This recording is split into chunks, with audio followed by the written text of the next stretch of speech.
Good morning, everybody. Mariner here, and welcome to Net That Haul. It's game week 6, I think. It just seems like game week 5 has only just finished. Well, hang on a minute. It has. How are you doing, Gabe? It's just me and you tonight. It's just us two, unfortunately. Nima had a personal matter to take care of, a little urgency there at his home. So we're wishing him the best, him and his family the best. And but it's nice to be here with you, bright and early. Yeah, the game week 5 is just minutes old, I guess. It's ended about 20 minutes ago here. It's 3:06 p.m. here in the desert, Mariner, in Arizona, United States. It's Friday, 6 a.m. in Singapore. Yeah, another Happy Friday. I don't know. Woke up with a sudden start about 45 minutes ago, checked the football, thought I ain't got any players in this game anyway, so I don't care. And then concentrated on the deadline for Grimsby and see that they're making a few signings, which is very nice. Okay. So, yes. I had one player, not on my team, but the Don Juan pick scored the only goal. But that was the Don Juan pick we never showed last week, right? That's the one you omitted last week. Yep. With prejudice. Oh dear, never mind. Anyway, not to worry. Right, okay. What we're going to cover? We're going to have a quick look at the zonals, fixture difficulty, and NetxG all in one for each game. We're going to obviously look at the captain metric as well. We've got the Don Juan pick this week, which we will do. But the title of the show is Rotation Roulette, and I think that is probably going to be one of the main topics today, in the fact that, let's face it, the walking hat-trick, as Late Riser calls him, did it again. And yes, I think the question is, how many minutes do we actually need Haaland on the pitch to actually obtain a return against Villa? I would like to know what people think in the chat. I don't think it's very long, actually. Doesn't seem to be very long, does it? One way or another, he's going to get his, and he's the unstoppable force. It's like it's just like a Norwegian, I don't know, just brick. It's just he just eases people out of the way. It's just so easy. It's effortless. I just find it amazing. Supersonic brick. He's a supersonic brick. Supersonic brick. I like that. Yeah. That's what he is. Yeah, lovely. No, I have to say I'm very impressed with it. First time I've been exposed to Haaland, because of course I never watched Bundesliga, so I didn't know. But I have to say I'm very, very impressed. Right. Anyway, let's crack on. So shall we start with the? Let's start with the Minileague, because we have a winner for. Oops, and that's the wrong slide. Here we go. Here we go. Let's tell you what. Let's not start with the Minileague. Let's start with a thank you. Let's start with a thank you to the haulers. Right, go on, Gabe. Fire away. All right. Well, if I have some things to say, I want to say thank you to everybody. We have. Let's see. Should I go with the haulers first? I'm going to go with the super haulers first today. William Flick, Daddy Bot, Greenback Golf, Sarah Gatsby, and FPL Robbie. Thank you so much. Legends, all 5 of you there. And then we got our lovely haulers as well that are creating a really nice community on our Discord server. Some great conversations and even sharing each other's content, which has been really good. And actually, I will be using content from one of our haulers here today and some of the analysis today. So so just to mention the haulers: FPL DG Boy, Lindsay, Tavindra, Casuals, Tom Gorsuch, Tursex, Stuart, Kieran, Mr. Twister, Blonde, Scotters, Firetog, Teacher, Rubber Ducky, Oscar Arias, Donny, Mike Halpin, Sean Burke, Jack Daglish, Nehal, Podna, Craig, Dread, and Kevin Rose. Thank you all very much. If you love what we do and you want to say thanks, then consider becoming a hauler for just some change, just some monthly change that helps us chug along. Isn't that right, Mariner? It is. It's less than a beer or an iced tea or whatever your poison. It really is nothing, and again, you get a lot of access to the to us, and a lot. I think early access to the metrics as well when they get updated in time. We've struggled this week, but normally we'd have them. And yeah, I mean, I have to say, I really enjoy the Discord. I'm only learning it, and we're both a bit of dinosaurs when it comes to that, aren't we, Gabe? But we are learning, and yes, of course, the young pup Nima keeps us in line with all that sort of stuff. He's really the one who deals with it. So to be clear, we're the really big, slow-moving dinosaurs. I am particularly. But anyway, we're not velociraptors or anything like that. No, we're not raptors. No. That's right. Minileague. Let's have a quick look at that. And yeah, we have a winner for this week and or for this month, and it's Vibav with Shroot Farms on 383 points. 91 he scored this week as well. Who did he get returns from? Cancelo, obviously. Martinelli, Salah, I think most of us did. Mitrovic, he'd moved early on Mitrovic. Look at that. I think that might be the difference between the template or the moving template we see. Another one who's, I think pretty fixture proof now, actually. Haaland, we enough said about that. Jesus.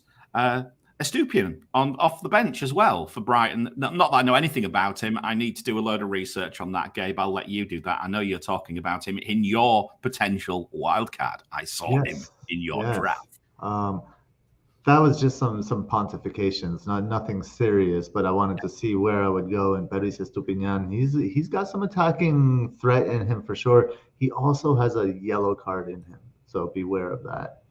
Whereabouts is he from? He is Ecuadorian. Oh, well, that's why he's got a yellow card in him then. Yeah. Wow. It's in the genes, I'm afraid.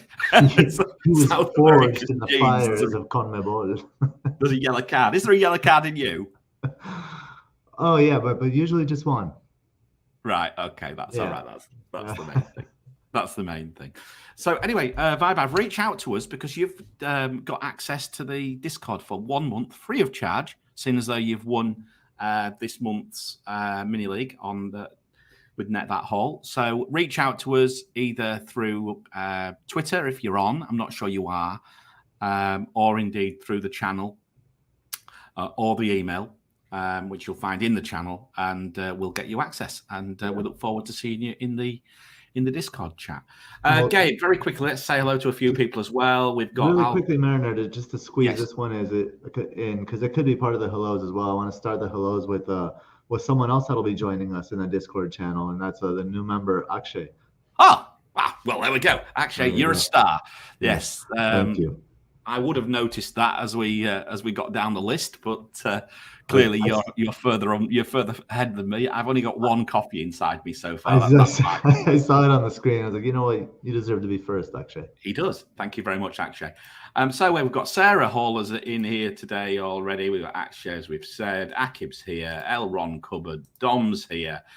There's not many here. Oh, that's Salah the Samurai. That's a new one. I've never seen Salah the Samurai in before. FPL Pharmacist. Podner's here as always. Dan at the FPL Way. Hello, mate. And Nehal. And we've got 22 viewers. How many likes have we got, Gabe? We have 14 likes, but to be fair, we were at about 15 viewers and 14 likes, and we just got a few extra viewers in here. So if you are just stepping into the show do hit that like button for us and help us get found and help us become really, really popular. Absolutely. Well, just help us grow the channel. That's all we want. Just show us some love. That's all. It just needs some love. If I can get up at 6 o'clock, 5:15 in the morning in Singapore, all you can at least do is hit the like button. Or leave us a 5-star review on Spotify or wherever else you put in this thing in your ears. So thank you very much, guys. Gabe, Philosophy of the Week by David Hume, whoever the hell he is. David Hume was a Scottish empiricist. The empiricists were a group of philosophers that they said that knowledge comes from primarily, at least, or maybe entirely, from our sensory experience. So if you touch something in front of you, then that's how you learn about it, and you know it's real, and so on and so forth. And David Hume comes to us and he says, it is not reason which is the guide of life, but custom. And I thought this is really interesting because the way I see kind of this quote and as it applies to FPL is we get used to these kinds of again going back to narratives, right? And we have these customs that we have in FPL. And then the reason I was thinking of this is because of that wildcard conversation that we were talking about, Mariner. I'm not really considering like I'm playing with a wild card in my mind because in the past I would wild card when my team needs it, and I think there's this idea this season that we may need to wild card even if our teams don't need it, or the pricing is such that we can have a really good team, but if other assets are kind of, if the pricing of other assets that we're going to want to bring in on wildcard are kind of getting out of the way and price rises and falls are pretty ridiculous right now, then we may not be able to get to these teams that we want to wildcard into. And therefore we should maybe look at a wildcard as, well, is this the optimal time in terms of team value to wildcard? Even if you're not wildcarding, say, 2/3 of your team or something like that. So it's just these kind of alternative ideas. And so the idea behind this quote is that we must always apply reason and new knowledge or new ideas to the customs that we've had and the lessons that we've learned in the past, just to make sure that they still make sense for the present moment. Okay. I mean, first things first, and this is no disrespect to anyone from Scotland, but I think that's the first philosopher I've ever heard coming from Scotland. David Hume was he's a major guy we studied in university. David Hume, he's one of the major ones. I mean, my slight involvement in Scotland, I haven't seen an awful lot of philosophy coming out in Glasgow late on an afternoon. Well, I guess, yeah. This is the exception, I guess. I want to touch on this wild card, and I mean, we did have quite a discussion, didn't we? I think quite opposing views and quite firm views as well, both ways. My view here is, I think we don't need to panic. I think these players who go up by 0.2 very quickly, if they're not right, drop very quickly. Players like but you don't want to get them then, like. Well, no, but we're jumping. But I feel we're panicking a little bit with this. I mean, at the end of the day, look, I look at it this way: can you fix it with a -4? Virtually, right? The transfer deadline's not even finished. It's how long now? Another hour? Is it another hour? No, it's done. Is it done? So, all right, so it's just done. So it's just done. Now we'll see how Nottingham Forest 53 players decide to work out. I mean, look, that's the point I'm making. We still don't know how these players are going to settle down. I'm looking at it a slightly different way. I obviously get what you're saying. I can think of players like Mitrovic, who you could use as a prime example here. Are you going to still move for Mitrovic at 7 million rather than 6.7, 6.8? If you're scoring goals, yes, you will. I don't care what anybody says, you'll still do it. But I can see your argument behind it. So that's why I think it's important to have that exercise, to play with the idea, see what you come up with, and like I said, like I have no inclination to hit my wild card right now, but now I know kind of what I'm thinking on a wild card, and as of now, it's a good mirror. I'd say this: if you've had a bad start to the season, I can think of a couple of content creators who have. Mark, who hit the wild card and then it went wrong again, unfortunately. FPL Mate, another one who's had a really pretty poor start. I was having a look at the FPL Gameweek content creators. He's right down there as well. Tiny margins because 50-50s on Robertson and Diaz and people like that. But it is what it is. Now, if you're in that sort of position, yeah, absolutely, shake it up. I don't think you need to. No, I don't have a need, definitely. No, and personally, I'll tell you where I am with my wild card. I think I'm looking at it from a perspective of when's the international break? The international break's between 8 and 9, right? As far as I'm pretty sure it is. Because I'm thinking what I'd like to do, I'm starting to contemplate it in game week 7, If I don't go in 7, I won't go in 8. I may wildcard in 7, because then I can always roll in 8 and then have a little mini wildcard fixer-roo around in the international break as well with 2 free transfers. So I think game week 7 is the first week that I would consider it. It also gives me longer to think about it as well, because we've got a full week to think about it than we have now. And I just think that we're starting to see some little trends as to who are going to become less appealing going forwards. I'm just not sure yet. That's the problem. For example, I like a player like Trippier. If I was wildcarding right now, I'd like someone like Kieran Trippier, I think. And his fixtures get better after game week 8. So to your point, it is kind of like more strategically suited to wildcard than game week 7, game week 8. I think on 7 or 9. Point, I do agree. I think 7 or 9 for me. I don't see how. I don't think I'd wildcard in game week 8 and then go into an international break with 1 free transfer. Because I mean, I took a -8 after my wildcard last year. I don't want to do it again. Right? Should we crack on and go into these fixtures? We obviously want to try and cover it quite quickly today, so that everybody can get this done and in their ears before the deadline. So, okay, let's start with Everton and Liverpool.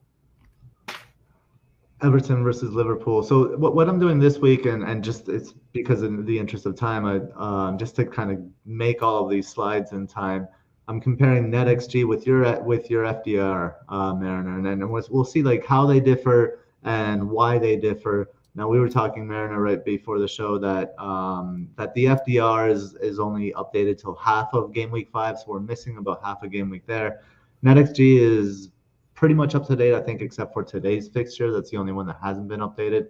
But I'm not sure what this. I haven't looked at the stats of that game, but I 1-0. We may not be missing too much there. So here in the Merseyside derby, we have NetxG says 0.73 for Everton, 1.86 obviously for Liverpool, significantly more. And I think the FDR kind of backs up those numbers. But here, one thing I'll say, that there's been a lot of talk on Twitter this week about the ethics of shithousery, of if it's okay to waste time and be disruptive and disrupt the game. And here's what I'll say like on that. Look, and this totally comes from my culture, like what I grew up with. And look, the match starts as soon as the previous match ends. So this game week just ended, it's for the teams, as soon as they finish one match, the next match starts, the preparation starts, all of the the conversations, the training around it, it all starts for that next match. For the fans, it's the same thing. We've had instances where like a team will fly in somewhere, like the New Zealand team that went to play Peru in the playoff game to get to the World Cup, and Peru flew, like their military flew jets like from 2 until like 3:30 in the morning around their hotel, so they couldn't sleep. That's part of the game. This is all ways to win the game. So if you're drawing fouls and you're fouling and you're diving and you're wasting time, this is all part of the game. So I don't understand why people would complain about that, actually. And I think Everton does this really well. They've been shown to do this really well since like last March or something like that, since the Merseyside derby, actually, since the last one in the spring. So I think Everton's going to come out and they're going to be really disruptive. They just signed Idrissa Gueye, and I think that's an important signing for them. He's not the most creative or best player in the world, but he is disruptive, and I think he's going to help that midfield and really they're going to try to suffocate this game at Goodison, and I think it'll be a little bit difficult for Liverpool despite the numbers here. Well, I mean, Fixture Difficulty doesn't seem to think it's going to be an easy game at 1.3 for Liverpool's attack and 0.8 for defence. So it's by probably the lowest matchup we've actually seen, I think, this season so far for Liverpool. No doubt due to Everton's home form as much as anything, or the home performance, I should say, certainly over the metric range. Bear in mind, it takes into account the end of last season. Zonals wise, let's have a quick look, Gabe. So obviously the obvious one is Liverpool right there, 5.7. So still very favourable for the likes of Salah, possibly Trent. we've obviously got Núñez potentially coming back into the fold this week. What's your view on how he may increase the opportunity of an assist threat for the likes of Trent and Robertson? I know there's people jumping off Robertson for sure. We've discussed jumping off Trent. It's not for me. Do you think the likes of Núñez coming back into the team is going to, potentially going to increase that for Trent? Because I know he's got his goal now. You said to me, you made a great scene. How many goals do defenders score from outside the box, Chris? Yeah, all right, he's scored. So now what? We want an assist now for this double return, unless he's going to prove you wrong. I just don't think that Trent or Robertson have played well at all this season. So I don't see them having the awareness to find Darwin Núñez, and I'm not sure that Darwin Núñez has the awareness to understand the timing between him and Trent and him and Robbo just yet.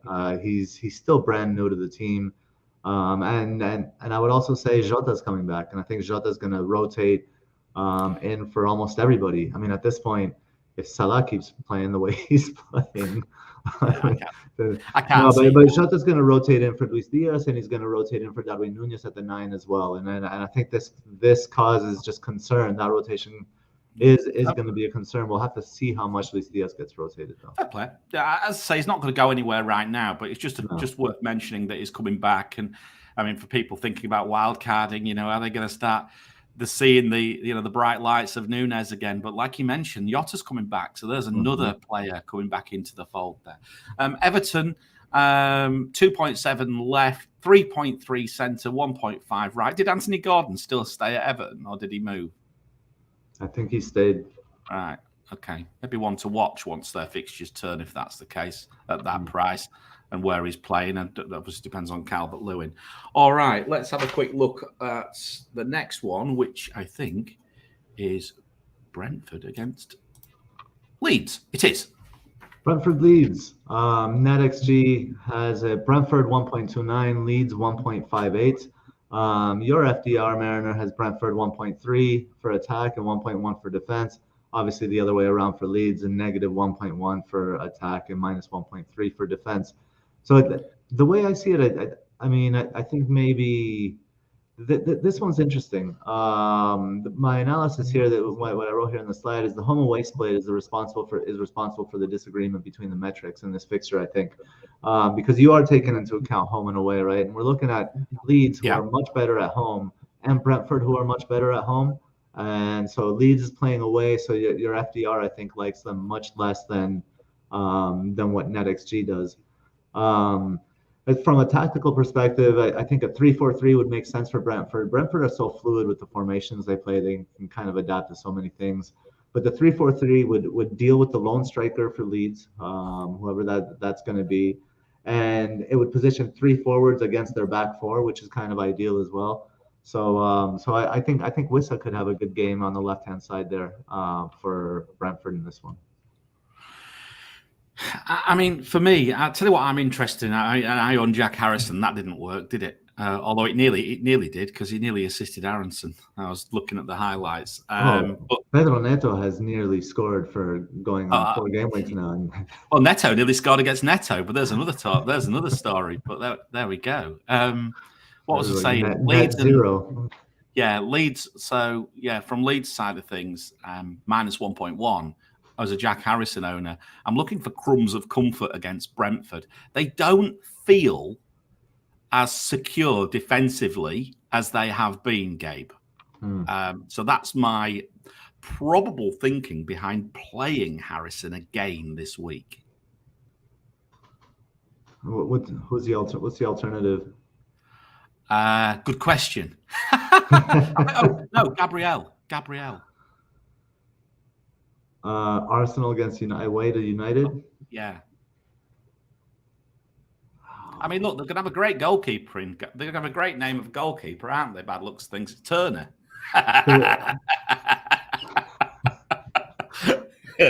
But look, I mean, that's just can you see Arteta putting Gabriel up against Lisandro Martinez on a that's a good point. Never thought of that one. Yeah, I mean, I haven't started looking at it. I'm going to look at things like headed matchups and things before I make my decision. But Well, you know But my yeah, bias as well, so I would lean Gabriel, but I understand the conundrum there. definitely. Let's have a look at the zonals. So, hang on a minute. What slide number is it? Zonals say, yeah, for Brentford, left 3.6, and Leeds left and centre 3.8. So that gives a crumb of comfort for Jack Harrison again, and for Aronson. You have a supporter in the chat as well, Mariner. The new Salah, the Samurai. All right. Okay. Good. Well, I mean, I'm pleased, but as I say, at the moment it hasn't worked. So let's hope it does. The good thing is the fixtures are okay for a few, and I'm wildcarding soon anyway, so I'm not too worried about it anyway. Yeah. But yeah, Leeds against Brentford, 3.8 fixture difficulty, and yeah, for the zonals left and centre, and yeah, I think it's. I don't think it's full of goals, but I might be wrong. It might be wrong, given Brentford. Like I said, they don't feel as solid as before, and Leeds do look like a team who can score. That's the one thing I would say. Shame about Rodrigo. Sorry if you own him. Quite a hopefully not a serious injury, because he's had a great start to the season. Next one, Chelsea against West Ham, mate. Okay, can you hear me? Yeah, I can hear you. Yeah. I'm here. Can you hear me? Yeah, I can hear you, but I think my mic switched here. Yeah, my mic disconnected. Go on. Do your side of this, and then I'll come back in. Well, anyway, I'll just summarise what I'm seeing on the slide. So Chelsea against West Ham, NetxG, they've got Chelsea with 0.93. West Ham against 0.72. Talking to a West Ham fan, quite fancies turning them over this week. Not particularly doing very well, Chelsea, as we know. Chelsea against West Ham on the fixture difficulty. Chelsea slight improvement, slightly positive at 0.8. Defensively slightly positive at 0.6. I'm not. I sense this is going to be a tight one. Is where I am on this, Gabe. I'm not sure if you are. A goal either way, maybe a 1-1 draw. I don't see an awful lot there. One thing I will say is that Sterling continues to deliver, and is another player who is now firmly on my watch list. I think I would say that. I think Sterling's going to start creeping into the template, because he does continue to deliver. He's kind of like the only thing Chelsea have delivering right now. In this one, Tuchel will probably go back to a back three after the back four was a disaster.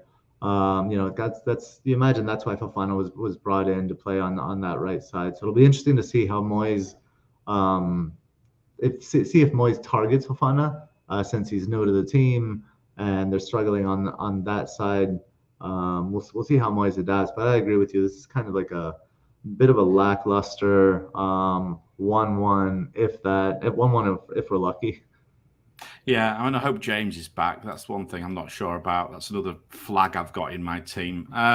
Chelsea against West. So Chelsea's zonals 3.9 on the left, 3 on the right, nothing down the middle. And West Ham 3.1, 3.1, 2.5, nothing much to shout about there. Yeah. One thing I noticed with West Ham is on the fixture difficulty. It's like 15. Hang on. If we look further out, it's disappeared again. West Ham's fixture difficulty is improving quite a lot, and I'm particularly interested as we go further on into this, that West Ham's defensive fixture difficulty looks to improve. So that might be something we need to keep an eye out on. Gameweek, the next one is Newcastle against Palace. I'll keep going whilst Gabe's sorting his technical issues out there. Palace, 0.85 NetxG. Newcastle, 1.8. Hardly surprising. Newcastle doing quite well. And at home, from fixture difficulty, Palace has been very, very good defensively. Therefore, Newcastle doesn't come out quite so well at 0.3 attack-wise, 0.4 defensively, and obviously Palace the opposite way around. An interesting one, this. I really like Newcastle going forwards. I particularly like the look of Isak. I thought he looked very, very tasty against Liverpool. Another one to test the template in the weeks to come. I'm just not quite sure whether Newcastle will do it against a quite stubborn Palace. But do you know what? I tend to think they might. I'm probably siding on the home crowd up at St James's Park, having enough to get Newcastle over the line here against Palace. One thing I'll say about Palace is Zaha continues to deliver. I have a guy in a mini league I'm in who's a Palace fan who just happens to be virtually top of it because, of course, he's had Zaha. Hardly anybody else has. The only thing is the transfer deadline's gone now, so probably Zaha's not going to score again till January, Gabe. That's rough. That's harsh, man. Zaha has been playing great. I think it's going to be interesting. I think it's kind of like the competition for this price point. We have Zaha, we have Mitrovic, and I think Alexander Isak is he's a fantastic prospect. And you know his only question has always been, and I've watched him at Real Sociedad for a long time, is his finishing is inconsistent, and he came in firing, and that his goal was, he took his goal so well. He had the other one called back, I think it was offside or something like that. That was marginal as well, wasn't it? That offside was super marginal. Yeah, but I do like Newcastle at home, and I like Isak to really just kind of assert himself. I wonder what Newcastle are gonna look like when Callum Wilson comes back as well. Yeah, that's an interesting point. That's a very interesting point. But the way I look at it is, you're not going to sign people for that amount of money and not play them.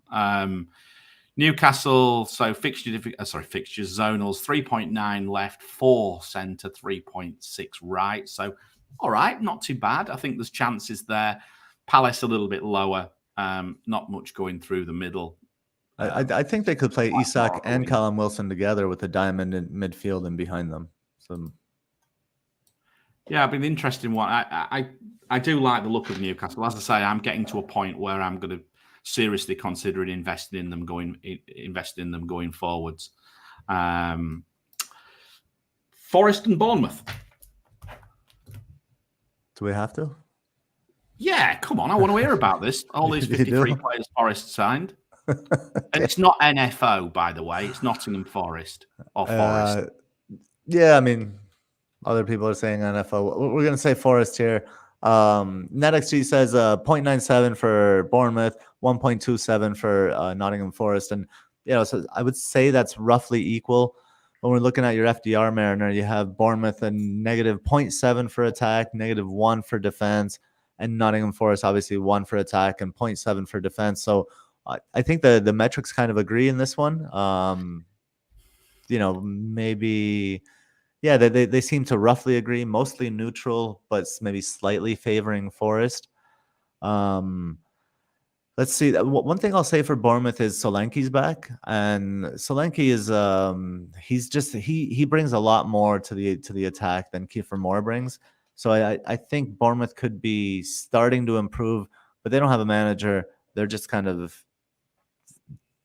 they're just kind of, I guess, waiting to see what their next steps are and how they're going to play. I know the club, they want to play more proactive, expansive football, and they weren't happy with Scott Parker's comments. So, but we'll see what becomes of Bournemouth. If you were wildcarding, I might have a punt on Forest this week. I looked at the fixture difficulty and I looked at whether I would change the weighting this week. I do every now and again. I looked whether I want to, put a little bit more weighting on the more recent fixtures, and I'll do it next week. I think now I couldn't have done it anyway because we never got everything updated. Mm-hmm. But when you look at it, if you look at the more recent fixtures, that 1 becomes over 2 for Forest. So it really does start to show Forest as potentially having a good fixture at home against Bournemouth. Brennan Johnson. Who would you be looking at? Brennan Johnson, if I could get to him. Yeah, over, like, who are you sacrificing? No, I mean, look, I'm not saying I'm going to do it. I'm not saying I'm no, going to do it. I know, but anybody that would consider Brennan Johnson, I mean, if you've got a bit of, let's say you've got a bit of cash and you're wild carding next week, it's not the worst thing to consider. Would be I would certainly play Neco Williams, right? That's the first thing I would do, and I will be playing Neco Williams this week, right? But if I had a little bit of cash and I was wild carding next week, I wouldn't be objectional to a punt on Brennan Johnson this week. It's just where I am. You know, again, you may have a bit of money, you may have some cash sat there. You might. I'm not saying you'd take Jesus out against Manchester United, by the way, or Haaland out. But if you do have a little bit of money sat around in and you could have a look, maybe I think there's worse punts out there than Brennan Johnson this week for sure. And we've looked at fixture zonals again. As I say, Forest's 3.5 down the middle. So, yeah, there is something there. Not an awful lot, I have to say.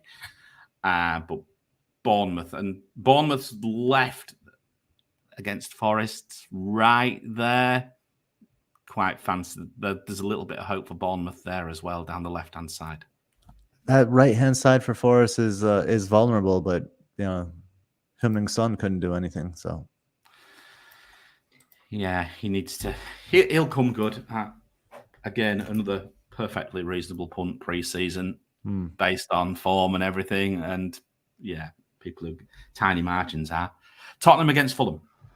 Mariner, Tottenham against Fulham. NetxG slightly favors Fulham. Are you surprised? That metric. It's funny because it's got your bias in it. Exactly. That's why. Exactly. If you ever thought that numbers weren't biased, check these numbers out. We have 1.6 for Fulham compared to 1.51 for Spurs.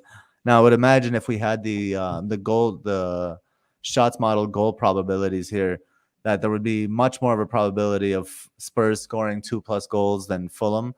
Whereas the one, it would be about equal. It would be about the same for 1 goal. You know, and I don't know. I think this is more. I think my data is also more recent, so it's more heavily tilted towards this season than it is last season, and I think yours is less so. So that could be another reason for the discrepancy here. But, you know, I thought that Marco Silva against Brighton really showed something. You know, I expected him to just do the Fulham thing that they do at home and just go all out and press, and they didn't do that. You know, Brighton thought they were going to do that too. So Brighton set up in their system, and when Fulham gave them the ball, Brighton didn't know kind of like what to do with it, and they played really well against Brighton there. So I don't know. I think they could make things difficult for Spurs. I think Mitrovic could make things difficult for Spurs. And I think if Fulham press Spurs, I think Spurs are just going to obliterate them. It'll be a bloodbath. But if Fulham back off of Spurs, except for Mitrovic, I think they could see something here, or at least make things difficult. This is not an obvious one for me, for Spurs. No, it's a bit more obvious for me. I've got to be honest. I think the home and away factor comes in here as well. I mean, again, Fulham at the Cottage, to me, I mean, look, I recorded a little thing earlier in the week on Instagram. I was walking to the station one morning, and I said, Mitrovic again, return for Andreas. Am I going to end up doubling up on Fulham? Who'd on earth would have thought that? And I probably will. Mitrovic you play every week. Andreas, you can rotate him in and out depending on whether it's home and away. I would say that. I think that's probably where I would come with that. Mm-hmm.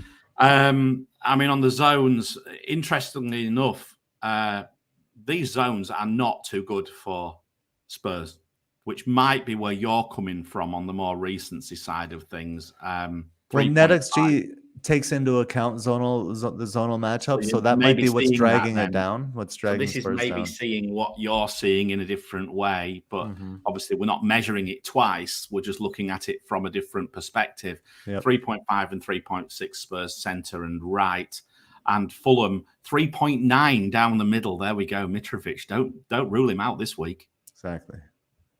Don't rule him out.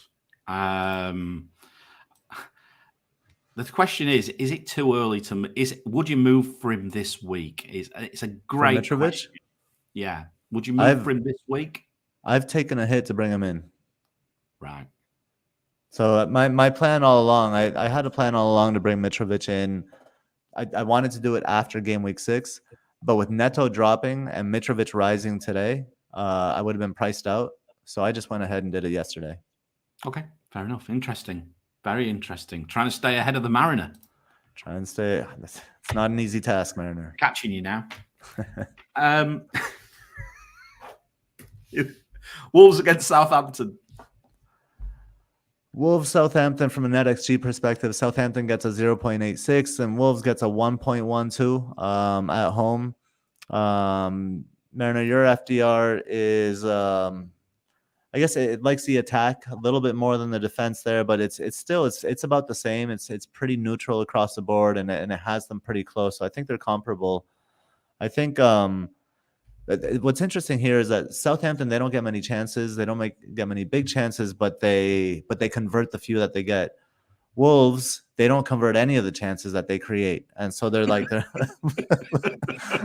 like opposites.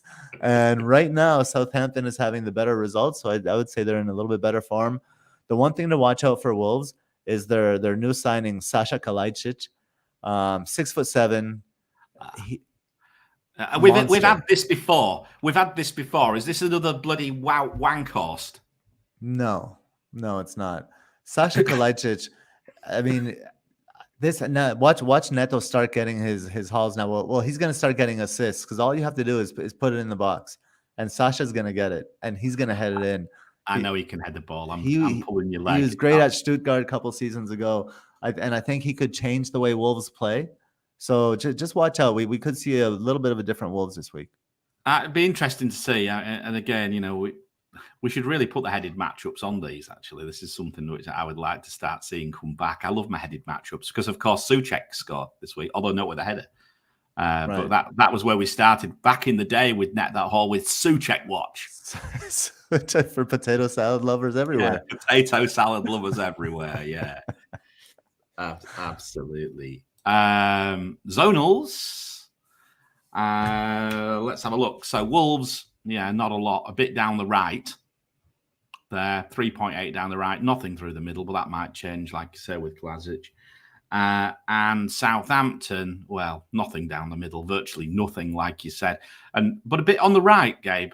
A little bit on the right-hand side there again. So maybe some hope for something. I don't know. Southampton away again, at home and against away for me, I think quite an important thing. Southampton at home now, I'm not so. I don't think they're anywhere near thrashing material by the looks of things. It looks like he's got them organised. Aston Villa then against Manchester City, the game that everybody wants to know about, Gabe. Well, the information everyone's looking for, unfortunately, Mariner, we do not have that. We don't know if Haaland is going to start. If he does start, then it's amazing. It's great because I wish we just knew, because then it would eliminate captaincy and I would be happier. So from NetxG perspective, Aston Villa at home is 1.14 compared to Manchester City away to Villa is 2.34. Your FDR kind of says the same thing, although it sees Aston Villa as much worse, minus 1.8 for attack and minus 2.5 for defense. But even the minus 1.8, Mariner, I think that you would expect it to be for attack. You would expect it to be lower, but Manchester City have. Honestly, it's Ederson. Ederson's expected goals prevented is -2. That's fourth worst in the league, level with Bazunu, the guy that they sold to Southampton. So, but I think it's just a result of just like some freak games that got out of hand, and it's still by far the best defense in the league. So I actually wouldn't expect Aston Villa to score in this one. No, I think I'm looking at a 3-0. Yeah. I just feel 3-0 just Yep. seems a reasonable sort of score. I agree. We'll come to the captaincy metric in a bit, and we'll keep all the conversations around that till then. But let's have a look at the zonals. So Aston Villa, a sea of red, 2.5, 2.1, 1.7 left, centre, right. Manchester City, 4.7 left, 3.4, 4.1. It's amazing that their match. This is this year's data. It just shows how many goals he scored, yet there's no chances coming through the middle. Yeah. Chances are coming from the wings, clearly. 4.7 from the left-hand side. So, yeah. So, is that another Cancelo? Is that another Cancelo week? Or is he going to be rested? God only knows. I think gets to the point where I've given up second-guessing this guy. He can't be rested. They don't have a replacement. They don't have anyone. True enough. Brighton against Leicester, mate. And then we've just got Manchester United against Arsenal. All right, just two more to go here. Brighton 1.38 at home, Leicester away 1.21 according to NetxG. NetxG sees them as quite close, and just as NetxG has a metric for chances, a metric for expected data, and a metric for shots, and then averages them, and then has a goalkeeper qualifier that it factors in there as well. But your FDR Mariner really likes Brighton, or actually doesn't like Leicester as much as I think NetxG. You have a negative 1.6 for attack and negative 1.9 for defense. And I think the reason here is Leicester are a team of small chances. They don't get many big chances, so you're not going to see a bump from anything like that. They have been scoring these small chances, but how sustainable is that? Not really sure. Going up against one of the better defenses in the league, I would envision a Brighton clean sheet in this one, despite the 1.21 NetxG number for Leicester there. I'm just looking at it. I know what it is. It's the fact that Leicester away from home they're really not performing very well at all. I see. So their defensive fixture difficulty, if I was to use their numbers right now, they're 6.4 away. And Brighton at home are about 2. So that's even better. So if you were to actually just take the recent data, it's a much more positive matchup for Brighton. Much more, even than what I'm showing. So, again, this is where it comes down to data, Gabe. How many times, which data are you taking? Read between the lines. Leicester lost again. Is Rodgers even going to be in charge? Hopefully not. Done with Braj.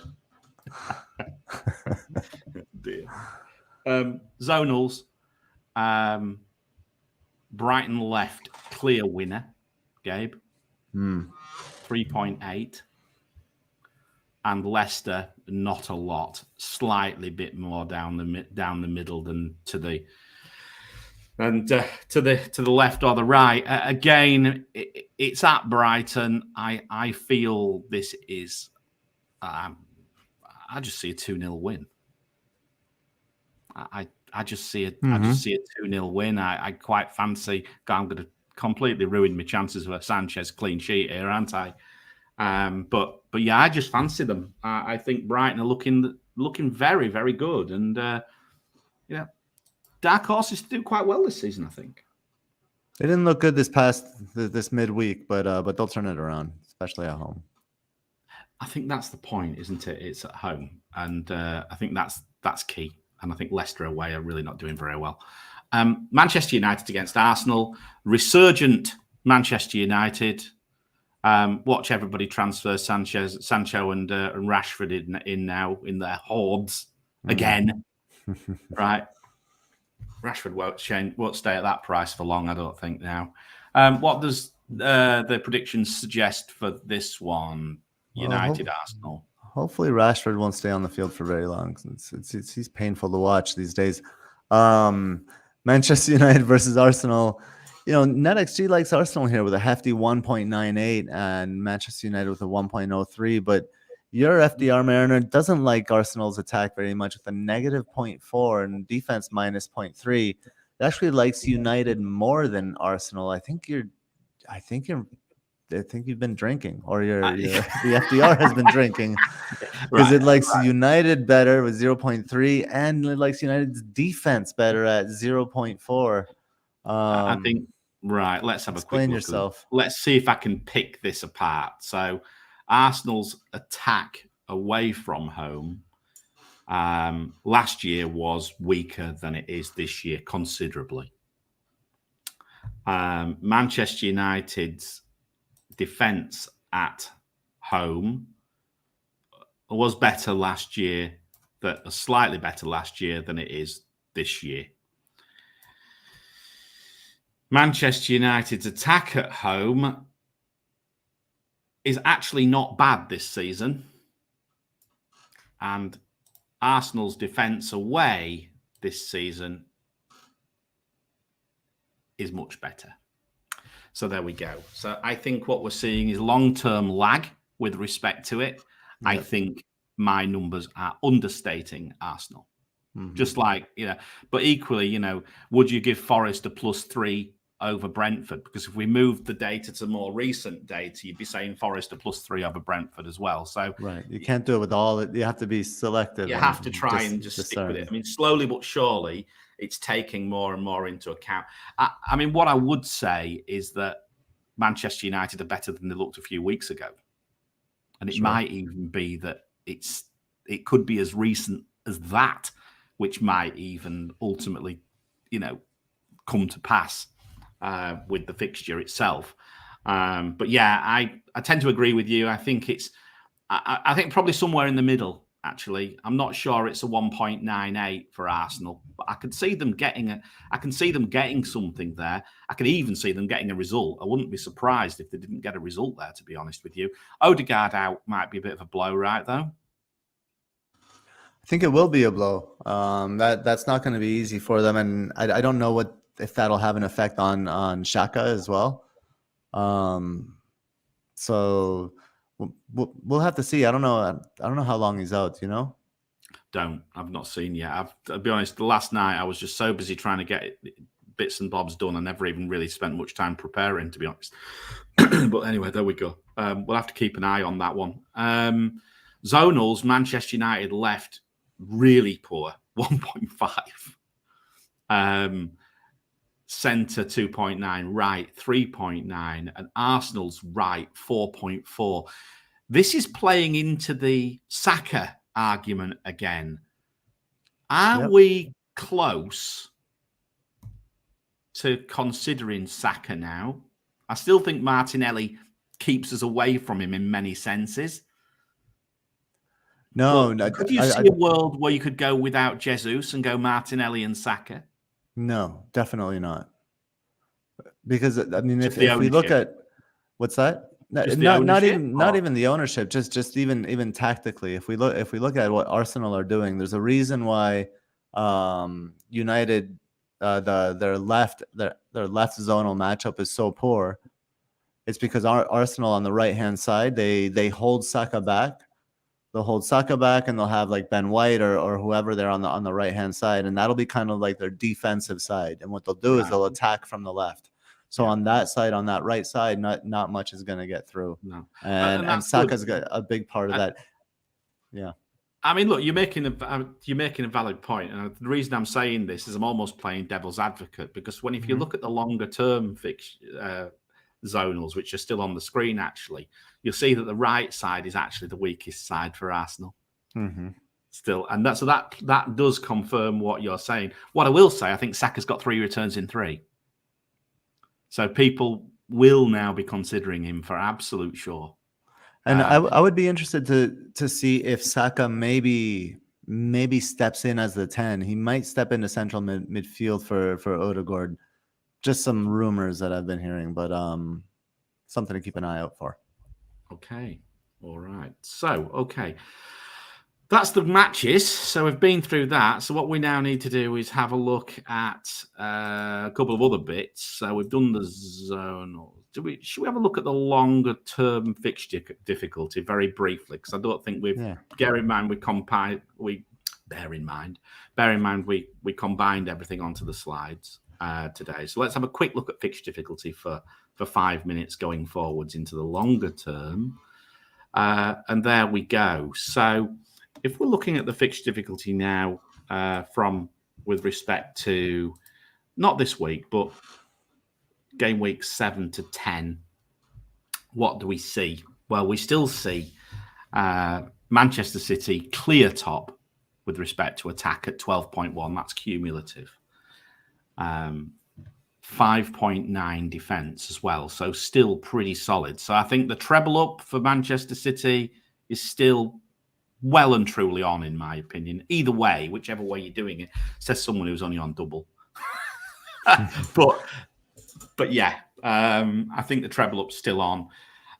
Liverpool then 7.9 attack, so significantly lower attack-wise, and only 0.8 defense. So maybe that Liverpool double defense now, I think, is officially dead. Maybe Liverpool single defense is dead. I still don't buy that because I still buy the thoughts of an attacking return is where I'm on. But it wouldn't, it would have to be Trent for me. It's Trent or no one now for me personally. I said we should keep Robertson. I think we should have done last time, last week, but I think we'd probably be on that now. I think there's probably better money to spend elsewhere on someone like Robertson. I think for now, just looping back to City, I think Cancelo remains a hold for me.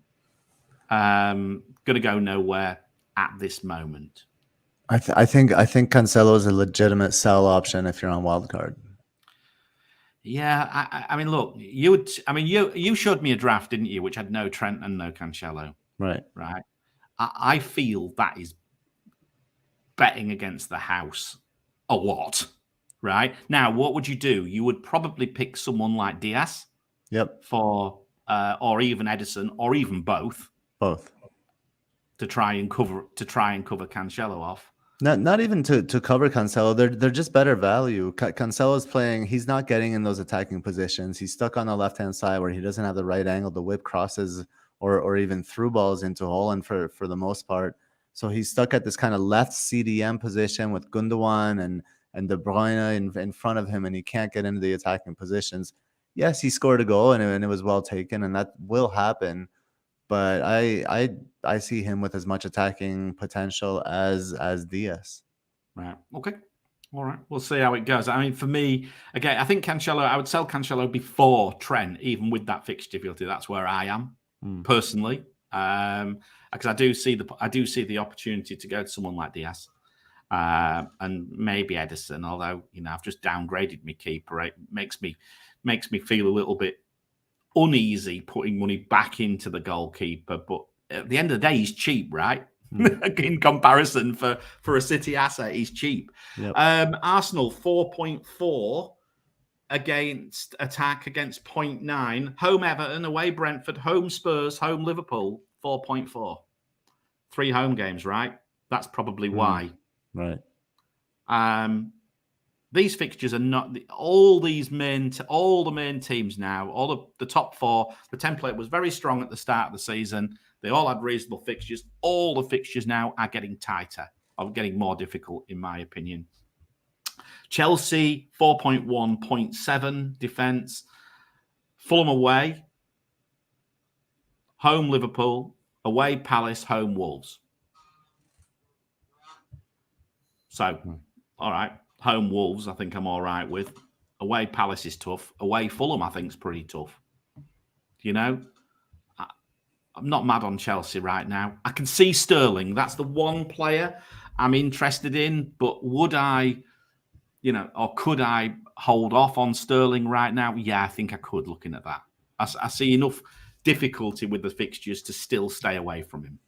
Yeah, I think we're still a few weeks out. I know some people who at least one person that wildcarded just this past before game week 5, and we had a discussion about bringing Sterling in, and I think he's a great pick. I think it's a little early, but he was rewarded this past weekend, or this midweek game. Yeah. Who else we got? Brentford as well, with some quite positive attacking fixture difficulty between 7 and 10. Away Southampton, home Arsenal. There we go. Doesn't like Arsenal, does it? This fixture difficulty. Away Bournemouth, away Newcastle. Not quite sure I see where that fixture difficulty is coming from. Maybe it is drunk. It's probably the Bournemouth game. It's probably the Bournemouth game, just pulling it back that way. But yeah. I still think Brentford are a reasonable option, certainly going forward. But I think it's Tony. For me, it's Tony or nothing right now.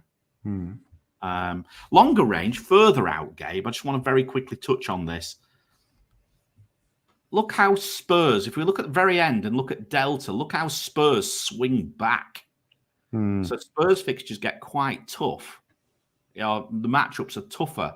And then by the time we get to 11 to 14, Spurs matchups, attack-wise and defensively, go very positive.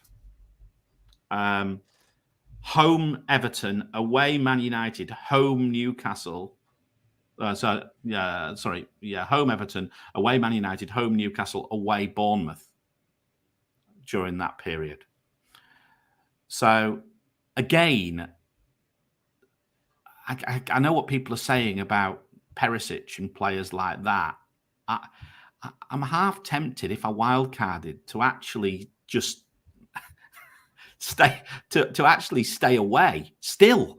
And I know you don't like him, but I know I've listened to a lot of other pods and everything. A lot of people are just rave about him. And for my side of things, he does worry me. He is a player who worries me a lot, given the fact he's got the ability to haul. But I don't see anything that really leaps off the page in the next few weeks as to why I would be backing Spurs defence and attack too much, really. I don't know where you are.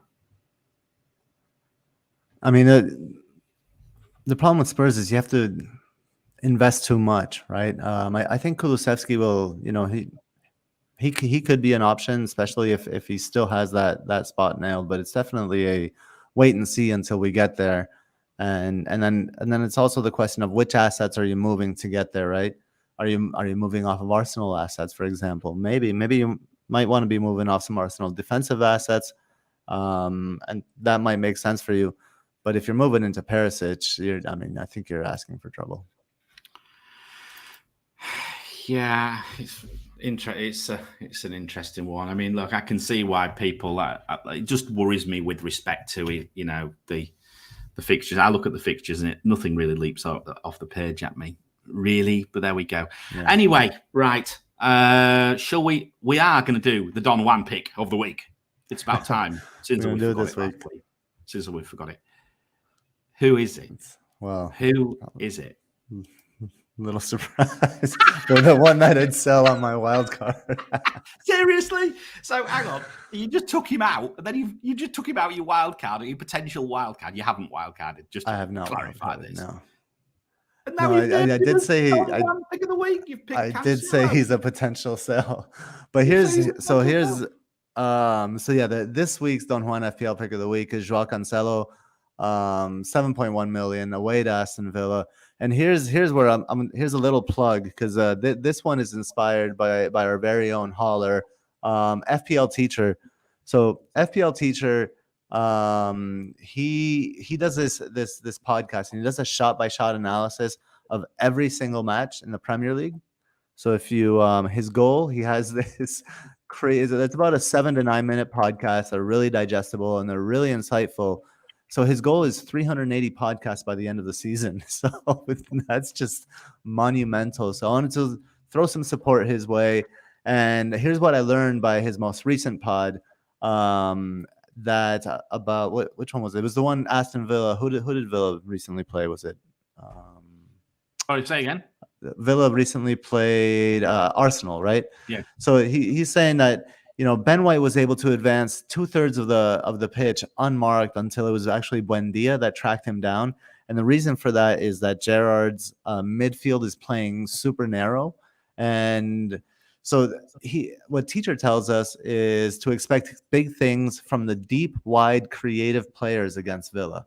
So I was thinking about this, and it really makes sense that Gerard would play this kind of compact system against the better teams.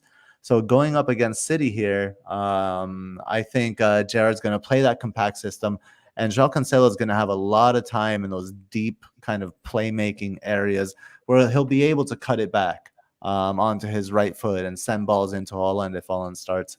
So yeah, shout out to FPL teacher and some good tidbits that informed the Don Juan pick this season or this week. I still say that time when he came onto the show, I think it's the guest that made me the most uncomfortable I've ever been.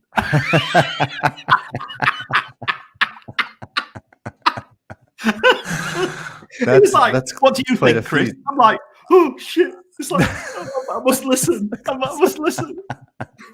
Reminded me of being at school and sitting at the back and throwing things at people. It's a long time ago that was, by the way. I'm surprised I can still remember that long. That means we'll have to have him back. We'll have to get him back on the show again soon. It'll be a good laugh, but maybe when Nima's on. Sounds good. Whip Nima into shape. Right. Okay. Should we do the captaincy and have a look? And this is going to be an interesting one because it might not be what you think. Let's have a look.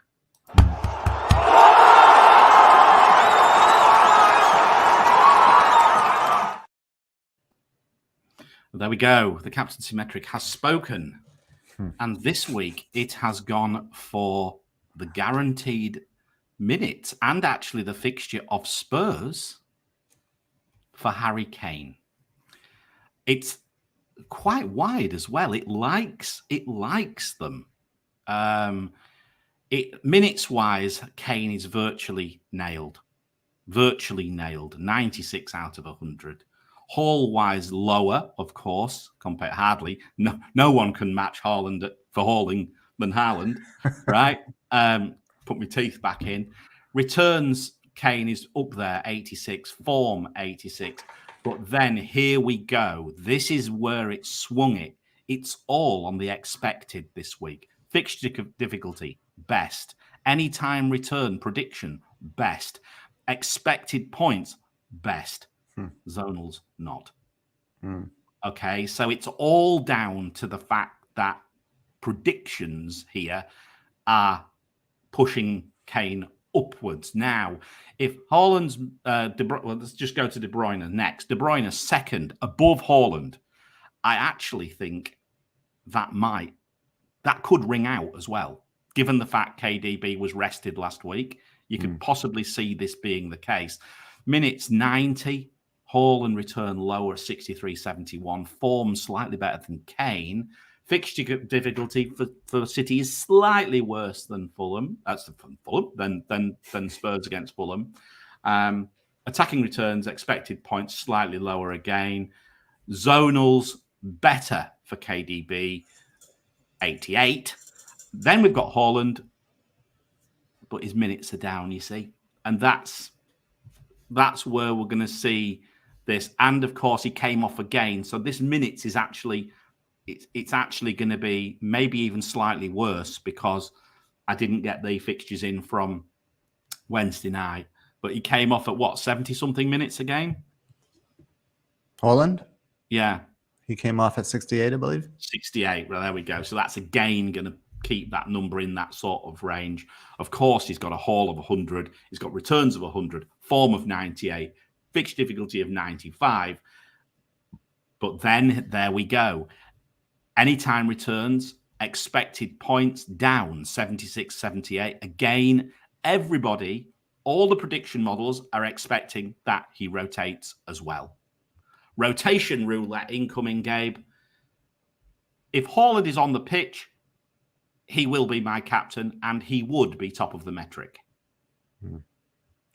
It's whether he's on the pitch for enough time or not. What is enough time is the other question.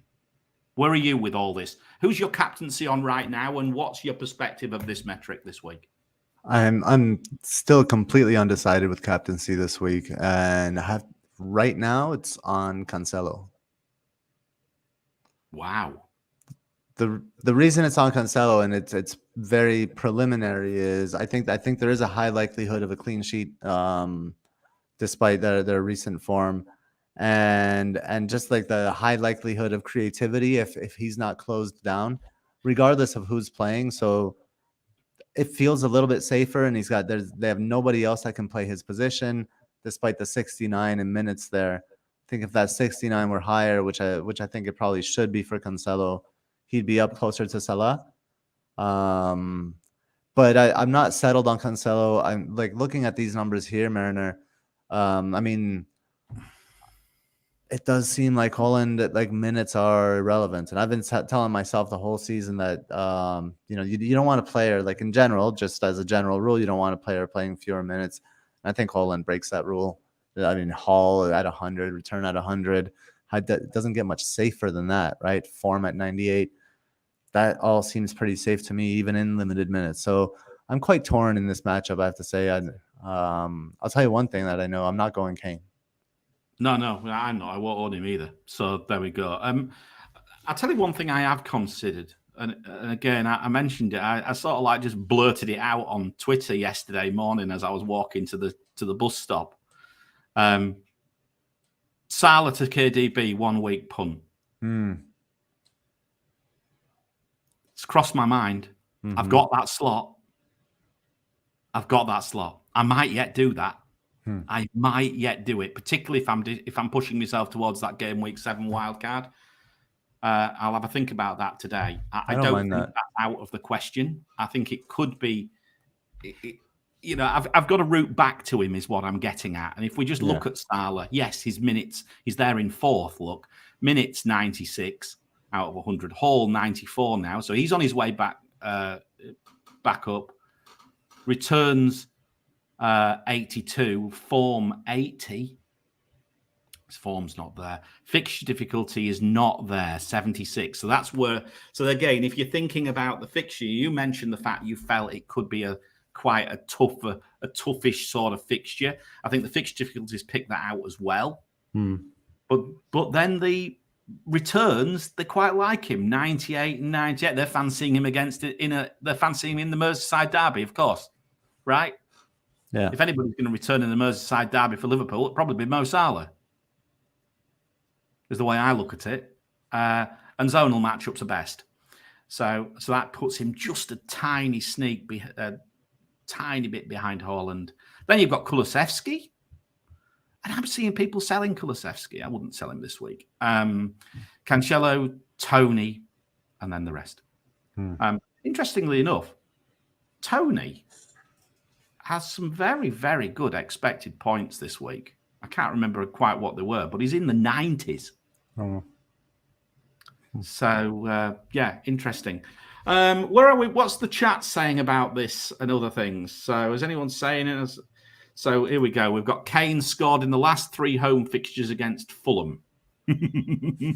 Well, yeah, I think it's a solid captaincy shout. I've got to be honest with you. Yeah. I mean, if you owned Kane, would you captain him? Probably. I think I would. Yeah. I think I probably would as well. Wow, here's a question from Rafat. Do you think it's better to go for Kane over Haaland, even captaining Kane? That sounds like he doesn't even own Haaland. No. I think Kane is a good captaincy shout this week, but I don't think he's a good own over Haaland. I tend to agree with you on that as well. Where are we on this on KDB then? Where are we on KDB? Can he, if you owned KDB or Haaland, who would you captain? I think KDB is the best captaincy shout this game week. Better than Haaland, better than Kane, better than Salah. If I had my pick of the litter, it would be KDB this week. Fair enough. More guaranteed. He's guaranteed those minutes. The zonal matchups, the zonals matchup. Yeah. And the other thing, I must put this back up on the screen again just to summarise who we've gone for. The differential captain has nailed 2 out of 2 right now. He returned again, didn't he? Sterling. Sterling's the only one out of our pick of the litter is actually still under 10%, I think. Won't be long before I'll have to start looking for other differential captain. There we go. So we've got basically the overall captain is 100% Harry Kane from this week. He's a distance away from the others. I'm not convinced that. I mean, I don't own him anyway, so I know where I'm going. He was quite close, right? I mean, it was quite a distance. 3 or 4 points is quite big. 3 points from De Bruyne. Yeah, okay, quite big. Yeah. If you're looking to climb the ranks, I think it is a KDB. I think a KDB move is possibly the one. I think he could be quite a tasty pick actually this week. It just depends whether I'm brave enough to go against Haaland or brave enough to take Salah out as well, because I've got to do 2 things to do that. First of all, decide not to captain Haaland, and secondly, to take Salah out for a 1 week, and then we've got Raheem Sterling as the differential again. Gabe, should we have a look at some questions, and then we'll get out of here. We've managed to cover that quite quickly. First things first, let's do the questions in Discord. I think I've got a couple. They're in the private chat. So the first one was from FPL Teacher. Not including the top 6, there have been 4 away wins only from the rest out of 70 possible matches. So should we just rotate home game players for budget picks?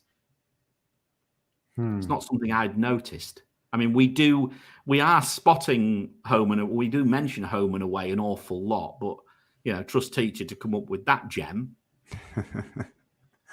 I think it's a little. I think for some teams it's a little bit early to start making conclusions about home and away.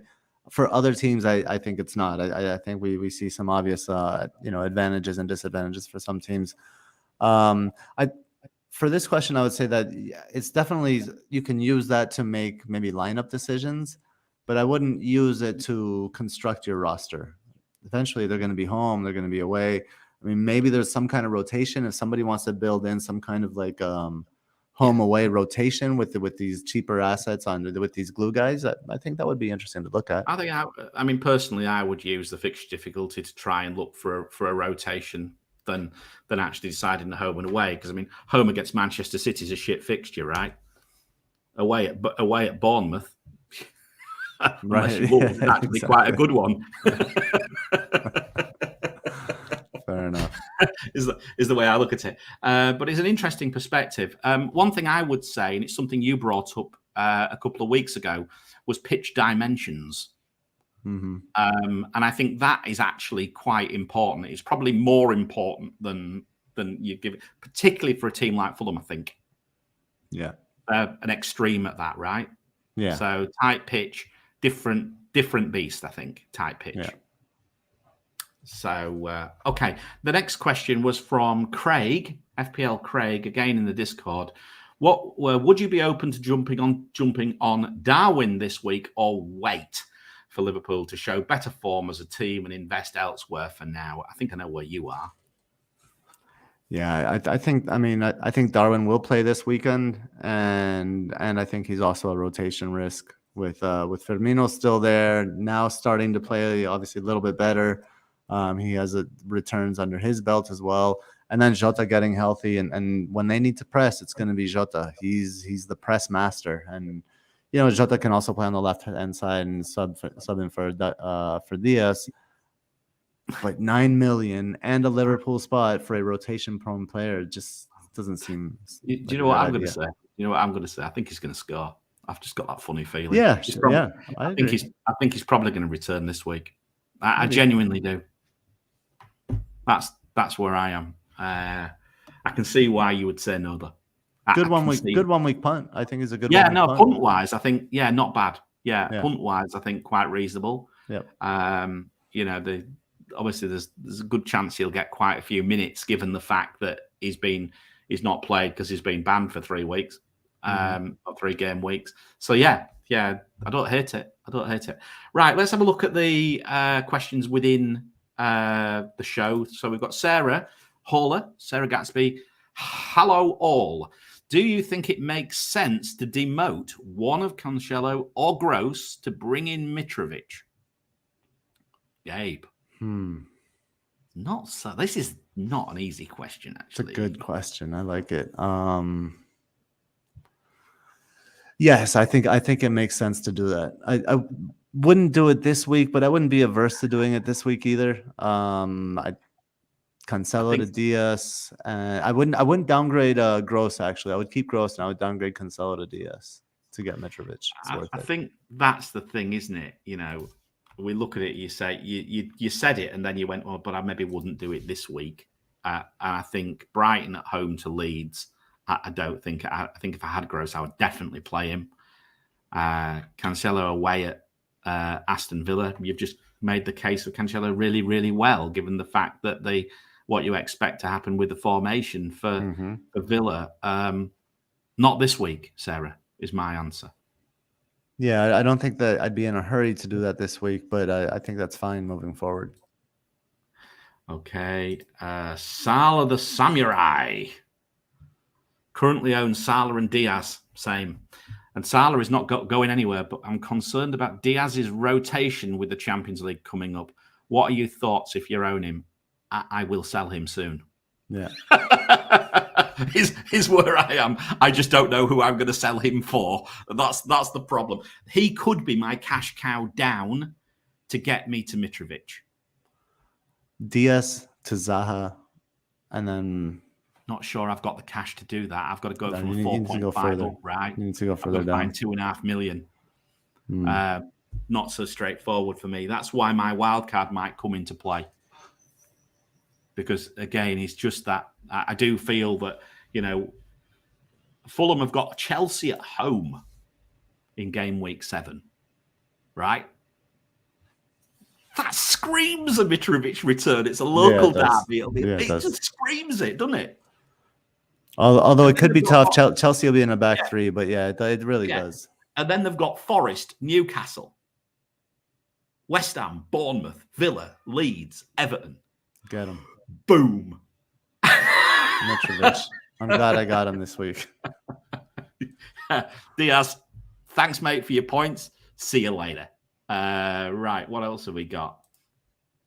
Cannon fodder. What's more essential, doing Robertson and Rodrigo to James and Zaha, or doing Rodrigo to a 5.5 million midfielder and a 4.5 attacker to Mitrovic? There we go. There's a similar sort of question. Yeah, it's a great question. The Zaha versus Mitrovic debate. I don't know. I think they're both great picks. I went Mitrovic. I would like to, if I were on Wildcard, I think the one I showed you, I would have both. Yeah, so Palace. To answer the question, I think to answer this question, I went Mitrovic, so I would probably lean that. But that combination of James and Zaha is really nice. Actually, I would go James and Zaha because you're getting James. I'm just looking at these fixtures: Palace, Newcastle away, home Manchester United, away Brighton. That's not easy. Home Chelsea, that might be. Home Leeds, away Leicester. The fixtures improve as you go on. I mean, if you're wildcard and you're holding these players for a period of time. So I don't hate the James Zaha there. Actually, I don't hate it either. But I will have Mitrovic. I'd probably say I get both. Yeah, I would try to get both. But to answer the question, I don't know. And what do you think? Which would you go for? Sure. I mean, the only thing I would say about James is that I'm just not 100% sure on Chelsea right now. But does he have Chelsea cover? I'd still say I would. I mean, you probably won't even own James once you get to your wild card, right? You go to Cucurella? We'll see, because if Fofana comes in at that right center back, then that releases James to just be the wing back. So true enough. I want to see what happens. Yeah. I mean, look, I just think Rodri. Who's the 5 million midfielder? Who is that 5 million midfielder? It seems a bit of a dead spot, right? I will say that, and this is not a popular thing. Leon Bailey, you know he'll play when they're facing a back four. It's True. been like that all season, and he's 4.7. True. Just needs to return. He's hit the bar. He's always lively when he's involved in the game and when he starts. Right. So Tyler. My mind's gone blank. Tyler who? Tyler Adams? No, I don't know. Anyway, come back. Sinistera an option? Not yet. Way too early. The guy scored on a one play with an XG of 0.02. I'd say give it some time. Yeah. Lingard a punt. Salah Samurai again. No, I think the creative hub for Forest is Morgan Gibbs-White. Fair enough. He's crack. He's asking a lot of questions. Sun for Sterling, I should mention. Salah the Samurai wants to know how to get in the Discord and become a hauler too. So we'll get them. Join, but hit the join button. Join the button in the chat down in the channel. Smash that join button. So, right, this is a strange. We've got Amatrain, the motivational speaker. All right. I think that might be a plug for his business. But anyway, there we go. Any advice on what to do with Sun, guys? I plan to get Haaland for KDB or Sun for a -4. I should have served my transfer and used 2 frees. So he's looking at taking Haaland out for KDB or Sun for a -4. No, I think it's the other way around. He wants to get Haaland for KDB/Sun. Yes, get Haaland, bring him in, and take either KDB or Sun out. That's what I read. Yeah. That's what I read. Yeah. Take Son out. Get rid of him. Yeah. Okay. Or should I save it and use my 2 free transfers? So basically, he's got KDB and Son right now. Oh, I see. Yeah, right. Save it. Use your 2 free transfers. Do it next week. Okay, Nick. Would you start Dunk or Neko this week? Oh God, what a day! Would I start Dunk or Neko? Dunk. Yeah. Yeah, I think on the FDR, I would agree with you. I do like the look of Neko this week, though. I must say I'm going to play him. But I have to play him. Saying that, I've got my Brighton covering Sanchez, so I'm also all right with that. Gabe, touch on Gundogan. Is he going to be rotated this week? No, rotation roulette. Rotation roulette. You never know. I just feel like you never know with Gundogan. Well, he started last game, didn't he? Yeah. And the moment he start, KDB sat, so Gundogan he'll probably be rotated. Yeah, I wouldn't have much confidence. Yeah. Can Luis Diaz match Salah's returns whilst Jota is injured? Well, he's coming back, Trini. So I'm not sure how long that is actually going to be a question. Jota is now, is he fit? Is he actually starting to, is he due to are we due to see him this week? Not this week. I don't think it's that close. Okay. Thoughts on Tony captain? That's an interesting one. The home against Leeds. I don't hate it, but I think it's quite it's very punty. I mean, you have to look at the ownerships of the players who, the traditional captain options this week of Haaland, Salah, both of those two, right? If both Hall and you're on Tony and he just happens not to, you're in deep trouble. I just hope you own them. That's the only thing. That's the only thing I would say.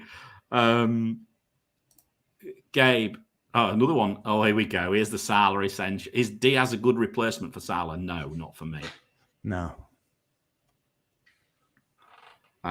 Gabe, one for you. He was in your wild card. Is Estupinian a good pick for a short-term plan from Rufat? I like Pervis Estupinian as short-term, medium-term. He's getting into the box. He's involved in the attack. He's flying up the field. The only thing to watch out for is he often gets yellow cards. He's gotten a ton of yellow cards in his career, but I think he's an exciting pick, and I think he'll lock down that spot on the left.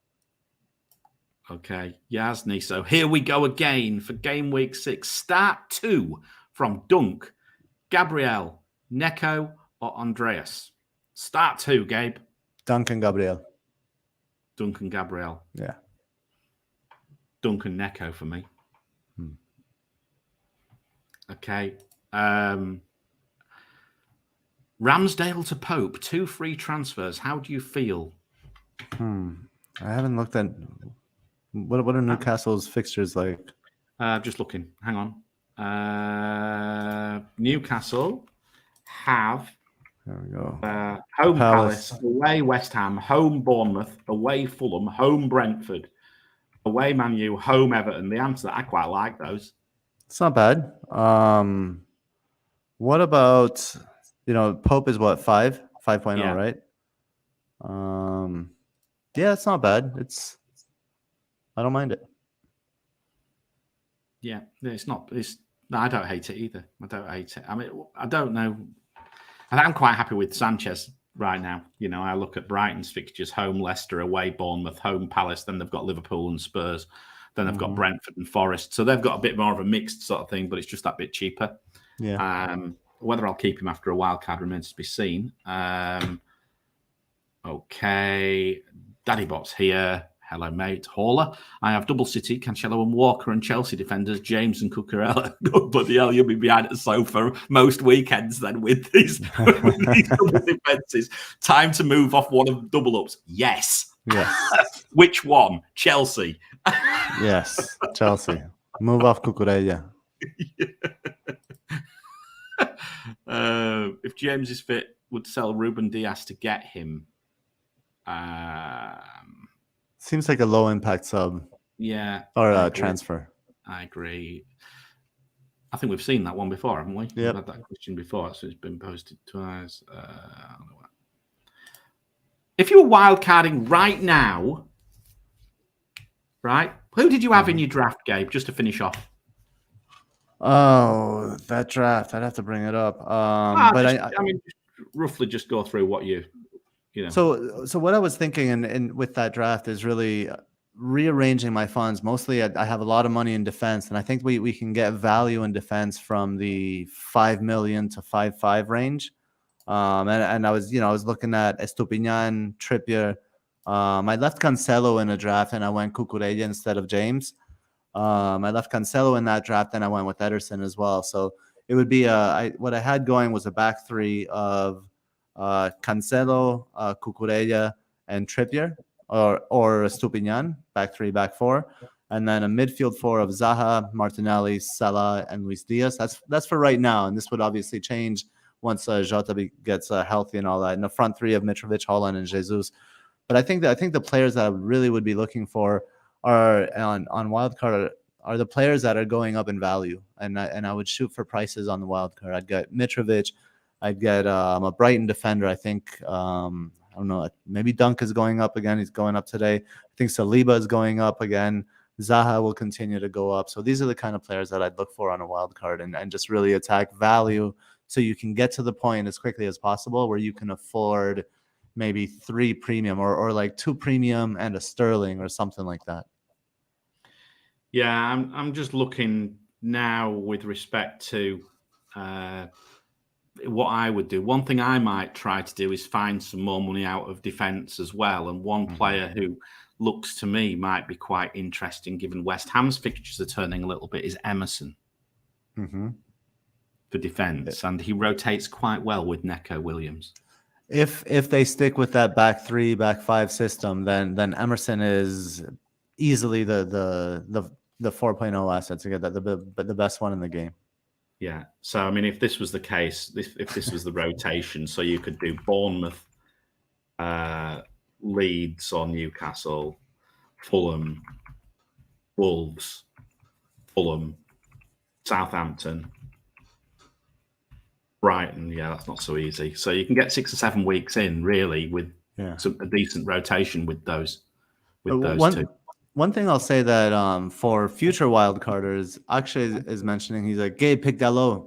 And Dalot, while an awful player in his own right, I think United could be interesting. I think pretty much all their defenders have gone down to 4.4 million. And if they continue to kind of like show more organization, that they're understanding the system, I'd probably prefer Malacia to Dalot, but maybe throw them on a watch list. Yeah. So we've got 2 more questions. We'll just get rid of these and then we'll go. Gundo played central defensive midfield with Rodrigo in the last game rather than Cancelo in the inverted fullback role. Do we see this happening again, Gabe? I mean, God only knows. I mean, from my side, I don't even know whether Gundogan's going to start. I mean, these aren't, what I'll say is like, these aren't fixed positions. So Gundogan will drop into the CDM role. He'll hang out there with Rodri, but then he'll also be the one following up the front line with those late runs. So it's linking those 2 positions. He's more of an 8. I think Cancelo's while Cancelo's on the left, he's going to continue to play that CDM role and not be able to get forward because Gundogan will be in the way most of the time, or De Bruyne could be in the way. We want Cancelo on the right-hand side. So, but he said his question is, do we see that happening this weekend? And this weekend, I think Gundogan will be pushed forward. He'll support the pressure. Okay, so I'm just looking in preparation of the last question here from FPL Teacher. I hope you caught what I said earlier on, mate. Yeah. Maybe this is the reason why we've got a question. Right. Any other teams to target apart from Forest and Bournemouth to captain? I'm going to throw one in for you. Leicester away. Leicester, yeah. And if Leicester are away from home, Leicester away. Yeah, I agree. I say Leicester, home or away. It doesn't matter. Leicester's a team to target. Home or away. I just went away. Anyway, there we go. Any more questions? Last one. Here we go. From Sal the Samurai. He's been very busy today. Would Sterling to Andreas and Archer to Kane for a -4 be a bad move this week? Feels like overthinking. Don't do it. Yeah. Okay. Right. All right. I think that'll do us, Gabe. I think we'll get out of here. Let me just take that off the screen. Rapid turnaround. I'm ready for a rest, actually. I'm going to be in London next week, so I think I'm on the show. I think we're going quite early next week, aren't we? Before I travel to London. I do intend to try and get to Nima's FPL meets on the 10th, if I can. But that's going to be a bit unsure. But just shout out to Nima and his FPL meets. There is one coming up on the 10th around Waterloo. So if you fancy it, do get yourself across there. It would be really good to meet more haulers. I'm sure Nima. If I'm not there, Nima is, so you can meet him. Yes. Gabe, you need to get to London soon. When are you coming? Well, how about I'll go to London when we get a few more haulers as joining as members, Mariner. Maybe when when we hit like 500 haulers or something like that, then I'll make it. No, I'm hoping it'll be this season. I think it'll be this season for sure. Just have to plan it right. Maybe plan a live show. Maybe get other haulers to come join us. So we'll figure it out. That might be quite fun. Fun. Yeah. Sort of guaranteed chaos, eh? Right. Guaranteed. Okay, mate. Let's get out of here. Nice to see you as always. Thank you very much. Haulers, thank you very much. If you haven't hit like and subscribe so far, please do. Hope you've enjoyed what we've done today. Show us some love. Come and join us in Discord. And I just wish that you all net that haul this weekend and come out on the right side of Pep Roulette. Take care, guys. All the best. Bye-bye.